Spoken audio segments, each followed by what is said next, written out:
ভিডিওর মধ্যে দেখলাম মির্জা আব্বাস সাহেব রাস্তাতে হেঁটে যাচ্ছে, একটা রিক্সা চালক রিক্সা থেকে নেমে যাইয়া নেতাকে সালাম দিয়ে মুসাফা করেছে। ওই রিক্সা চালক গরিব মানুষ, দরিদ্র মানুষ, ও সালাম দিয়ে চলে যাওয়ার পরে নেতা হাত বার করে দেখতেছে হাতের মধ্যে কোনো ময়লা ভরলো কিনা। কি বুঝতেছেন? কি ডিজিটাল নেতা, কি দামি নেতা, কি খানদানি নেতা! গরিব মানুষ সালাম দিলে হাত পরীক্ষা করে দেখে ময়লা ভরলো কিনা। ভোটের আগেই যদি এই পরিস্থিতি হয়, নির্বাচনের পরে এদেরকে টর্চ লাইট দিয়েও খুঁজে পাওয়া যাবে না। এ কথা বলে না কেন? তার কারণ আমরা দেখি বাংলাদেশের নেতাদের ভোটের আগে থাকে একরকম, ভোটের পরে থাকে আর এক রকম। আমরা বলতে চাই অহংকার করবেন না, নেতা হয়েছেন অহংকার চলবে না। আর আমরা কোরআনের কথা, আইনের কথা বললে আমাদের বলেন ধর্ম ব্যবসায়ী। আমরা ধর্ম ব্যবসা করি না, ধর্ম ব্যবসা তারাই করে যারা ভোটের আগে বড় বড় টুপি মাথায় দেয়। কথা বল না কে? কোন নেতা কিন্তু ভোটের আগে টুপি খোলে না, মাথার টুপি, মুখের মধ্যে খোসা খোসা দাড়ি, সাদা পাঞ্জাবি ইস্ত্রি করা, আসর নামাজ পড়ে 4 বার। কয়বার? এ ভাই কিসের কথা বলতেছেন সাইদি ভাই? আমার ঘন্টাখানিক একটু ভালো করে ওয়াজ করতে দেন তো। আপনারা বহু ভেজাল করছেন, এখানে অতিথির শেষ নাই, কায়দার শেষ নাই। ঘন্টাখানিক ওয়াজ করি, কি বলেন আপনারা? কোনো শুরুত ছেরুত করবেন না, কালেকশন হবে, তাবারক খাওয়া হবে, সব হবে। 1 ঘন্টা ফেরেশ ওয়াজ করবো, আপনি একটু মনোযোগ দিয়ে শোনেন। আর সাইডে কারা কথা বলতেছে কথা বন্ধ করেন। ভালো করে বোঝেন, নির্বাচনের আগে নেতা আসর নামাজ পড়ে কয়বার? নন্দীগ্রাম থেকে বের হয়েছে নির্বাচনে প্রচারণা, শিমলে বাজার আসে দেখছি যে মসজিদের চতুর্দিকে শত শত মুসল্লি। নেতা বলতেছে সব গল্প পরে হবে, ভোট চাওয়া পরে হবে, আগে নামাজ, আগে নামাজ। আসর নামাজ পড়ছে, পড়ার পর আপনাদের আসলটা আসছে, আচ্ছা দেখছি যে মসজিদে বহু মুসল্লি। নেতা বলতেছে ভোটের কথা পরে হবে, আগে নামাজ, আগে নামাজ। কর্মী বলতেছে ভাই আসর নামাজ যে 3 বার হলো। নেতা বলতেছে সমস্যা নাই, ভোটের আগে 6 বারও পড়া যায়। কথা কন না কা? তার মানে নির্বাচনের আগে যারা মাথায় টুপি দেয়, পাঞ্জাবি পরে ঘোরে, তসবি নিয়ে ঘোরে, আবার নির্বাচন চলে গেলে টুপিও ছাড়ে, পাঞ্জাবিও ছাড়ে, তসবিও ছাড়ে, এরাই হলো সবচাইতে বড় ধর্ম ব্যবসায়ী। আমরা আলেমেরা ধর্ম ব্যবসা করি না, আমরা ভোটের আগেও মাথার টুপি দেই, ভোটের আগেও টুপি দিয়ে হুজুর হয়ে ঘুরি। সারা বছর কোরআনের আইনের কথা বলি, নির্বাচনের আগেও কোরআনের আইনের কথা বলি। সুতরাং আমরা ধর্ম ব্যবসায়ী না। যারা নির্বাচনের আগে খোলস পরিবর্তন করে ধার্মিক সাজার চেষ্টা করে, মিষ্টি মিষ্টি বক্তব্য দেয়, ইসলামের পক্ষে কথা বলতে চায়, এরাই হলো বড় ধর্ম ব্যবসায়ী। আমরা দেখলাম সারা বছর নেতা বক্তব্য দিল, আমরা শরিয়া আইনে বিশ্বাস করি না। নাউজুবিল্লাহ বলবেন না? আচ্ছা বলেন তো শরিয়া আইন মানে কিসের আইন? আরো জোরে বলেন। শরিয়া আইন মানে হলো কোরআনের আইন, শরিয়া আইন মানে হলো হাদিসের আইন, শরিয়া আইন মানে হলো আল্লাহ রসুলের আইন। সুতরাং যারা বলে আমরা শরিয়া আইন বিশ্বাস করি না, এরা কখনো মুসলমানের বাচ্চা হতে পারে না।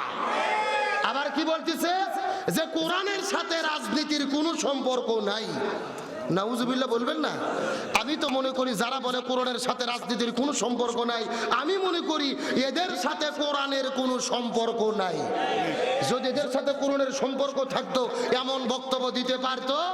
তাহলে চিৎকার করে বলেন তো শান্তির জন্য কি লাগবে? ফামান তাবিয়া হুদায়া ফালা খাউফুন আলাইহিম ওয়ালা হুম ইয়াহজানুন। লক্ষ্য করেন, এই যেখানে আপনি লিখে দিয়েছেন আব্দুল সালাম যুক্তিবাদী, আমি যুক্তিতে কিছু কথা আপনাদেরকে বুঝাই। মনে করেন যে বাংলাদেশের ঢাকা শহরে বিশাল বড় একটা পানির ট্যাঙ্কি আছে। যারা বলেন কিসের ট্যাঙ্কি? ওই ট্যাঙ্কির মধ্যে থেকে পাইপ দিয়ে দিয়ে বাংলাদেশের 64টা জেলায় পানি সাপ্লাই দেওয়া হয়।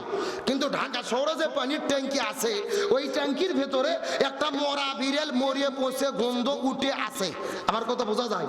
এখন একটা পাইপ আস্তে আস্তে আস্তে আস্তে আপনাদের বগুড়া নন্দীগ্রামেও এসেছে। এখন বলেন তো পাইপ দিয়ে যেই পানি বের হচ্ছে, ওই পানি ভালো না গন্ধ? জোরে বলেন। এখন গন্ধলা পানি বের হওয়ার পরে বগুড়া জেলার যত বড় বড় হুজুর আছে, ইমাম, মুয়াজ্জিন, খতিব, মুফতি, মুহাদ্দিস, ফকিহ, সব আলেমদেরকে ডেকে বলা হয়েছে, এই হুজুরের গোষ্ঠীরা এই যে গন্ধলা পানি বের হচ্ছে তোমরা ফু দিয়ে দিয়ে পরিষ্কার করো। হবে? হবে? আচ্ছা বাংলাদেশের হুজুর তো দূরের কথা, কাবা শরীফের ইমামও যদি এসে বিসমিল্লাহ বলে ফু দেয়, পানি পরিষ্কার হবে? আচ্ছা বলেন তো পানি পরিষ্কার করতে গেলে কি পরিষ্কার করা লাগবে? ওই ঢাকা শহরের ট্যাঙ্কি পরিষ্কার করা লাগবে। এটাকে বুঝতে পেরেছেন? এবার আসল ওয়াজ শুনেন, আসল ওয়াজ। এই বাংলাদেশের শান্তি প্রতিষ্ঠানের একটা ট্যাঙ্কি আছে যার নাম হলো সংসদ ভবন।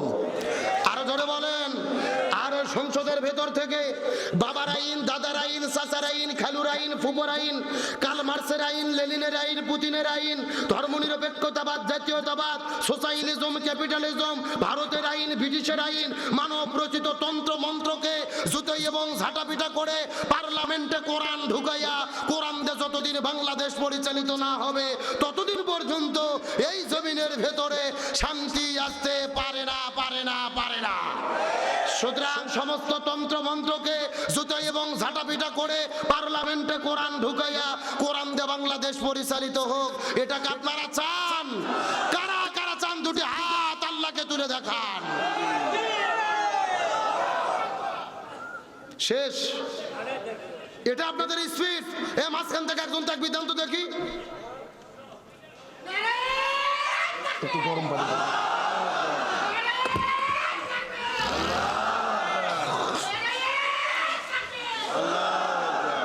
আল্লাহ কবুল করুক, আমিন বলেন। আমি যতটুকু স্পিড দেব, আপনাদের স্পিড যদি ডবল না হয় ওয়াজ কিন্তু আস্তে আস্তে ড্যামেজ হবে। কথা কি বুঝেছেন? ওয়াজ অত সোজা না, বক্তার ওয়াজ আর শ্রোতাদের স্পিড দেখে। আল্লাহ কবুল করুক, আমিন বলেন। তাহলে বোঝা গেল কোরআনের পক্ষে থাকার দরকার আছে না নাই? আর কোরআনের পক্ষে থাকলে সম্মান বৃদ্ধি করে দেয় কে? কোরআনের পক্ষে থাকলে যে আল্লাহ সম্মান বৃদ্ধি করে তার বাস্তব প্রমাণ বাংলাদেশের সাবেক প্রধানমন্ত্রী বেগম খালেদা জিয়া। ভালো করে বোঝেন, এই দেশের দুইজন নেত্রী, একটা জননেত্রী শেখ হাসিনা আর একটা হলেন দেশনেত্রী বেগম খালেদা জিয়া। হাসিনা দেশ ছেড়ে পালিয়ে চলে গেছে। বাংলাদেশের মানুষ চাচ্ছে কখন হাসিনার ফাঁসি হবে, আমরা মিষ্টি বিতরণ করব। কথা কর না গা। অথচ খালেদা জিয়া মারা গেল, লক্ষ লক্ষ মানুষ তার জানাজায় উপস্থিত হয়েছে, তার জন্য কেঁদে কেঁদে দোয়া করেছে। একজনের ফাঁসি চাই আর একজনের জান্নাতে যাওয়ার জন্য দোয়া চাই। এটাই হলো দুই নেত্রীর পার্থক্য। আমি গবেষণা করে দেখলাম এর পেছনে কারণ কি। এর কারণ হাসিনার সম্পর্ক ছিল ভারতের সাথে, নাস্তিকদের সাথে, আর খালেদা জিয়ার সম্পর্ক ছিল ইসলামের সাথে, আলেমদের সাথে। আলেমদের সাথে সম্পর্ক হওয়ার কারণে খালেদা জিয়ার সম্মানকে বৃদ্ধি করেছে। আমরা দোয়া করি আল্লাহ তাআলা খালেদা জিয়াকে জান্নাতের মেহমান হিসেবে কবুল করুক, বলেন আমিন। আল্লাহ তাআলা তার কবরের মধ্যে জান্নাতের বিছানা বিছায়া দিক, সকলে বলেন আমিন। আর ওই যে স্বৈরাচার পালিয়ে গেছে, ওরা কি পালিয়ে যেয়ে বসে আছে? মাঝে মধ্যে কিন্তু ভেলকি মারে, বলে আমরা সীমানার কাছে আছি, যে কোনো সময় শর্ট করে ঢুকে পড়তে পারি। আমরা বলতেছি ম্যাডাম আসেন, 12 তারিখ জাতীয় নির্বাচন, আসেন। 16 বছর তো ভোট চুরি করলেন, দিনের কাম রাতে করলেন, আবারও একটু চান্স নেন, আসেন। কথা কর না গা। আপনারা শর্ট করে ঢুকবেন আর আমরা আপনাকে ফট করে ফাঁসির দড়ি গলার ভেতরে ঢুকাইয়া দেব।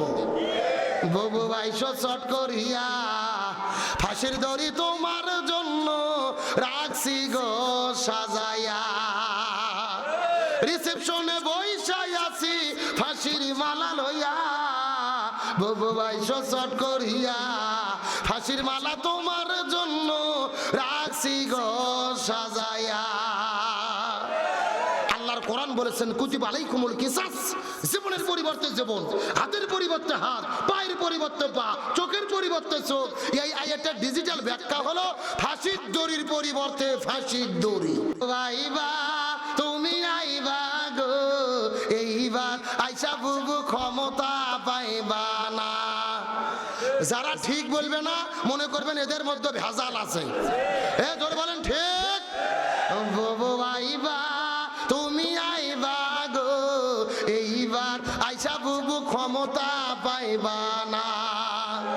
খোঁজনেই বুবু কাদের কাকার অবস্থা খারাপ, দরবেশ বাবার হারুন আঙ্কেল এখন সামনে আসে না। নেতা কর্মী সব জেলের ভেতর, বুবু আছে ডরের উপর, কখন জানি আসে গ্রেফতারি পরোয়ানা। বুবু আইবা তুমি আইবা গো, এইবার আইসা বুবু জিয়ার পাইবা না। কথা বলেন ঠিক কিনা? আলোচনা কি চলবে? কারা কারা চলবে? দুটি হাত আল্লাহকে তুলে দেখায়। লিল্লাহি তাকবীর। আজকের মাহফিল চলছে, চলবে। নন্দীগ্রামের মাহফিল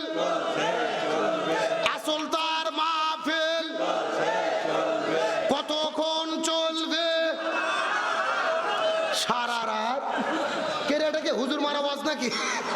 আমার বেলা সারা রাত নয় আলোচনা যেহেতু শুরু করেছি, আর মিনিট 30 সময় কি দেওয়া যাবে?